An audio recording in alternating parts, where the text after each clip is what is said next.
outro elemento presente nas frustrações são as questões interpessoais, principalmente as de relacionamento afetivo. Isso às vezes começa dentro da casa, no relacionamento familiar, nas questões que envolvem frustrações de relacionamento com pai, com mãe, dificuldade de relacionamento com irmãos, com parentes mais próximos. Isso se estende às vezes à expectativa que a gente tem de criar um relacionamento para se realizar num relacionamento. Então a gente projeta para o outro aquilo que é um vazio nosso, e a gente exige que o outro nos preencha porque nós estamos vazios, e se nós não nos bastarmos, não há ninguém que vai nos bastar. Se nós não estivermos satisfeitos em nós mesmos, não há ninguém que possa nos satisfazer. E há um engano primordial nesse processo relacional, onde a gente lança nos relacionamentos interpessoais as expectativas que deveriam ser nossas, não é? As realizações que deveriam ser nossas. E às vezes o rompimento desses processos interpessoais gera frustrações muito profundas. E as outras são as situacionais, aquelas que demandam de traumas, de circunstâncias que não podem ser controladas. Como nós estamos vivendo agora o processo dessa pandemia, que mudou totalmente nossa realidade de vida, que nos está impondo aquilo que se chama politicamente correto de um novo normal, né? Que nos impõe o distanciamento, que nos impõe a inabilidade de lidar com coisas mínimas, com relacionamentos mais próximos, né? Porque é necessário, tem que se preservar a vida, ninguém está criticando isso, né? Mas isso cobra um preço, né? Aqueles que estão envolvidos diretamente na saúde, como falamos na outra live, não é a questão de você ter uma sensação de que você não dá conta de lidar com as coisas, é uma sobrecarga muito grande, sabendo que cada passo que você dá pode ser vida ou morte para o indivíduo, não é? O temor de que essa enfermidade da fase 1 para a fase 2, da fase 3, e você não sabe exatamente com o que você está lidando, e você não sabe que medicações exatamente podem ou não podem ser aplicadas em cada fase, é terrível. E outras situações que às vezes decorrem de traumas, situações pós-traumáticas, perdas, dores, inquietações constantes. Todas essas são guiadas por situações que a gente não pode controlar. Eu chamo de vicissitudes. Eu gosto muito da palavra de Salomão, em Eclesiastes capítulo 11, quando ele diz: estando as nuvens cheias, a água vai cair sobre a terra. Caindo uma árvore para o sul ou para o norte, aonde cair ela ficará. Quem olha o vento não semeia. Quem teme a chuva não colhe. Então são essas circunstâncias que nós não podemos controlar. Estando as nuvens cheias, vai chover. Tem coisas que nós não podemos controlar. Tem outras, por exemplo, como uma árvore que cai para o sul ou para o norte, que se nós não fizermos alguma coisa, onde aquela árvore cair, ela vai ficar. Então, existem coisas que só acontecerão se nós as fizermos acontecer. E existem situações que nos impõem medo. Hoje nós estamos vivendo um tempo de agricultura com muita tecnologia, né? Tecnizada. Toda essa questão técnica e toda essa questão de tecnologias de plantio. Hoje você tem plantadeiras que colocam a semente exatamente dentro da cova do arado, né? Hoje você tem máquinas colhedeiras que trabalham com GPS. É fantástico isso. Mas nós estamos falando de Salomão declarando ou descrevendo o processo de plantio e colheita aproximadamente 1100 anos antes de Cristo. Onde a colheita era feita, o plantio era feito com semente e alforge. Então você colocava a mão no seu alforge e jogava a sua semente. Se estivesse ventando muito, possivelmente o vento tiraria a semente do lugar. Então ele diz: se você teme o vento, você não semeia. Se você deixar que o grão de trigo ficasse encharcado no pé, e ele fosse colhido encharcado, com certeza ele iria levedar e apodrecer. Então, Salomão vai dizer que existem circunstâncias que nós não podemos temê-las. Nós precisamos enfrentar essas circunstâncias. E mesmo se a gente não puder controlar? Principalmente se não pudermos controlar. Principalmente se não pudermos controlar. Porque estando as nuvens cheias, vai chover. Nós não podemos fazer nada para impedir. Caindo uma árvore para o sul ou para o norte, se nós não fizermos alguma coisa lá, ela vai ficar. E se nós temermos as circunstâncias, nós não semeamos e não colhemos. Então esses elementos de frustração, eles são muito presentes em algumas circunstâncias. Para mim, é um dos elementos que mais identifico como gatilhos, como elementos que compõem um quadro depressivo. Porque uma coisa que é importante falar da depressão é que ninguém vai dormir bem e acorda depressivo. A depressão é um processo cumulativo, que também é multifacetado.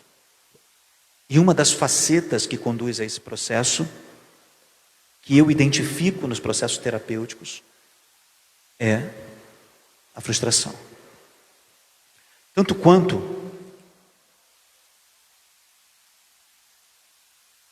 um elemento muito comum nos quadros depressivos é a perda de sono. A dificuldade para dormir ou para manter o sono durante um tempo aceitável de descanso. O que eu chamo de dificuldade para dormir? Quando você dorme sem completar o ciclo completo do sono. Possivelmente, o Dr. Pablo deve tratar disso, porque são elementos muito técnicos. Fala de sono superficial, fala de sono de segunda linha, fala de sono remoto, são coisas mais interessantes. Se você não dormir com a sensação de descanso e acordar com a sensação de descanso, na verdade, seu sono não tem qualidade. Então essa é uma das primeiras perguntas que nós fazemos. Está dormindo? Estou. Acorda com a sensação de cansaço? Sim. Então o sono não é de boa qualidade. Está dormindo? Não. Qual é a dificuldade? A dificuldade de pegar no sono ou a dificuldade de manter o sono? Então nós vamos encontrar pessoas que têm um temperamento mais ativo, dizendo, parece que eu ouço o cérebro funcionar, as coisas vêm na minha cabeça na hora que eu ponho a cabeça no travesseiro.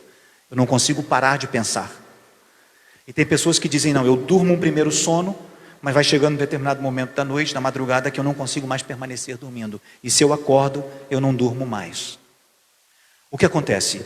O sono é o ambiente que o cérebro necessita para, em estando o corpo em repouso, ele fazer uma leitura e uma reorganização dos processos enzimáticos, dos processos que envolvem as substâncias que fazem o nosso corpo funcionar. Hormônios, entre eles. É como aquela história de você sair de um supermercado às 10 horas da noite, quando ele fecha, e perceber que tem várias prateleiras vazias, e no outro dia você entrar no primeiro momento e aquelas prateleiras estarem com todo o produto reposto. Alguém trabalhou durante a noite. É essa mesma sensação. Quando você não dorme, você não tem reposição destas coisas. O sono é o ambiente que permite ao cérebro repor e reorganizar o funcionamento bioorgânico. E por que muitas vezes o sono é afetado? Porque a gente não consegue se desligar dos processos de pensamento.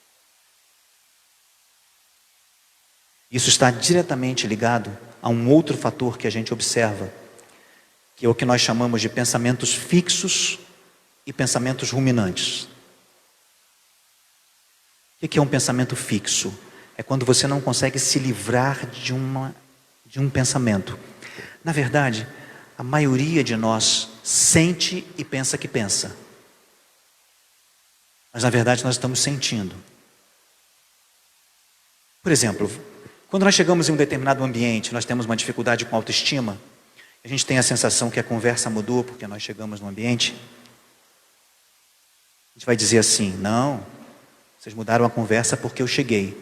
Você diz assim, eu estou pensando isso. Você está sentindo isso. A diferença entre um pensamento e um sentimento é que o pensamento possui lógica cognitiva. O pensamento possui razão, sequência cognitiva. Um sentimento, quando entra num lugar de um pensamento, ele simplesmente enche a nossa mente. É aquela ideia de dizer assim, eu venho pensando há muito tempo, eu sou um lixo. Você não está pensando que é um lixo.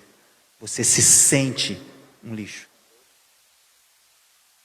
Então é um sentimento, não é um pensamento. Você sente que já é rejeitado, você sente que as pessoas estão te perseguindo, que ninguém te compreende, e você diz, não, eu estou pensando isso, mas na verdade você não pensa isso. Você sente isso. E esse sentimento invade a instância do pensamento como um pensamento fixo. Outra dificuldade que nós encontramos, e uma realidade muito presente nos quadros depressivos e pré-depressivos, são as questões dos pensamentos ruminantes. O que é o pensamento ruminante? Eu chamo de pensamento ruminante. O rumen é a primeira parte do aparelho digestivo de alguns animais, que ele age com um processamento químico para que aquilo que na verdade é cortado e mandado para o rumen, ele sofre uma modificação química, e depois alguns animais, como a vaca, o cabrito, eles têm o processo de rumen, eles fazem a ruminação, eles puxam do rumen aquele alimento que foi cortado e lançado ali, e depois eles mastigam para o processo digestivo. O que eu chamo de um pensamento ruminante? É algo que está guardado e de repente aquilo toma a nossa cabeça. Como um bolo alimentar que sai do rumen e enche a boca. Você nem sabe por que está pensando. Você simplesmente pensa. Você não tem motivo nenhum para pensar. Você simplesmente pensa. E esses pensamentos fixos e ruminantes, eles são destrutivos no nosso processo. Porque eles minam a nossa capacidade de desfocar das coisas que não são importantes. Por exemplo, a gente pensa que há uma dificuldade tão grande que a gente não consegue enxergar mais nada bom em outro lugar.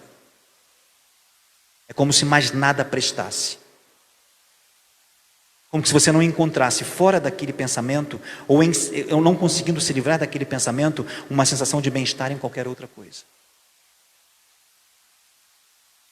Aí você entra numa outra área, que é a sensação de cansaço constante, traços de irritabilidade, impaciência e intolerância. Falta de sono, pensamentos constantes, fixos e pensamentos ruminantes, eles vão te levar a uma sensação de cansaço constante. Você está sempre cansado, você nunca está disposto. Esse cansaço vai tirando a sua capacidade de tolerar determinadas coisas. Deixa você mais irritado, deixa você mais impaciente, deixa você mais inquieto, intolerante. O que eu estou tentando dizer? Que a junção desses elementos são indicativos que nós temos que pedir socorro. Então, se você tem frustrações que você não consegue se livrar dela, está na hora de pedir socorro. Se você tem dificuldade no sono, está na hora de pedir socorro. Se você está preso em pensamentos fixos ou pensamentos ruminantes, aqueles pensamentos que te dominam o tempo todo, você precisa de ajuda, você não vai conseguir sair disso sozinho. Se você tem uma sensação de cansaço constante, de intolerância a qualquer coisa, de irritabilidade, de impaciência com todas as coisas, já passou da hora de pedir ajuda. E algumas pessoas vão acumulando esses processos.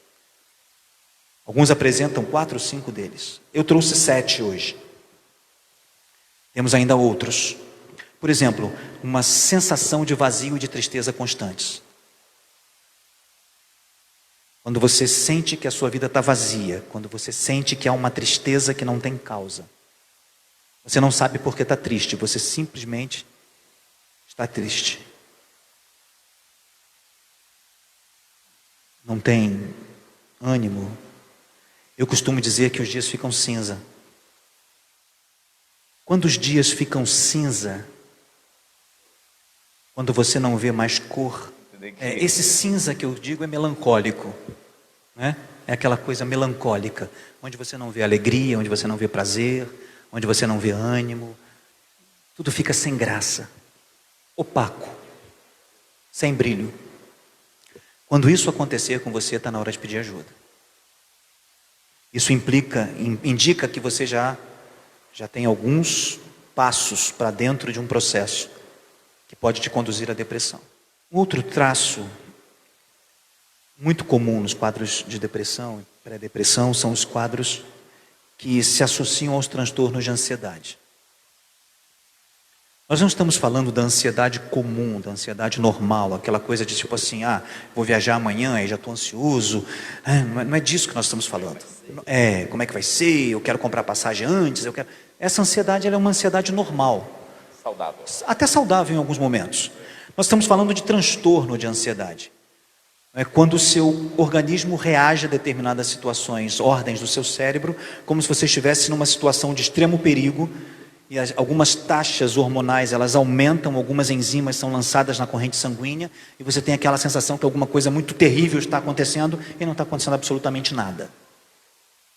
Então, dentre esses sintomas que nós encontramos nos transtornos de ansiedade, está a sensação de falta de ar ou de hiperventilação. O que é a sensação de falta de ar? Quando você fica assim.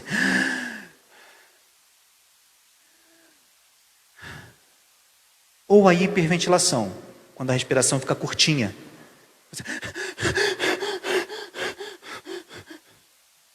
É uma sensação terrível para quem já sentiu. E é um dos principais sintomas relacionados aos transtornos de ansiedade. Angústia, que é aquela sensação de aperto no peito, que alguma coisa está te esmagando por dentro. Mas a sensação que a gente tem é uma sensação de morte. Algumas pessoas me descrevem essa sensação de hiperventilação e taquicardia como uma sensação de morte. Eu vou morrer. Se ninguém fizer alguma coisa, eu vou morrer. Isso é um sintoma claro de ansiedade. E isso é um sintoma, meu querido, que indica que você precisa procurar ajuda logo. Talvez já tenha passado do tempo de procurar ajuda. Algumas pessoas me dizem que a ansiedade às vezes gera duas coisas interessantes. Primeiro, é a ideia de que você não se contém, como se você estivesse numa roupa apertada. A ideia de que você está preso.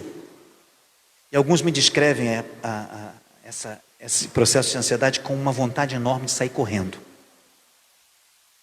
O que você sentiu? Sentiu uma vontade de largar tudo, sair correndo. Então isso são sintomas que estão ligados aos transtornos de ansiedade. A falta de ar ou hiperventilação, angústia, taquicardia, a vontade de sair correndo, sensações de não se conter. E por último, o medo dominante.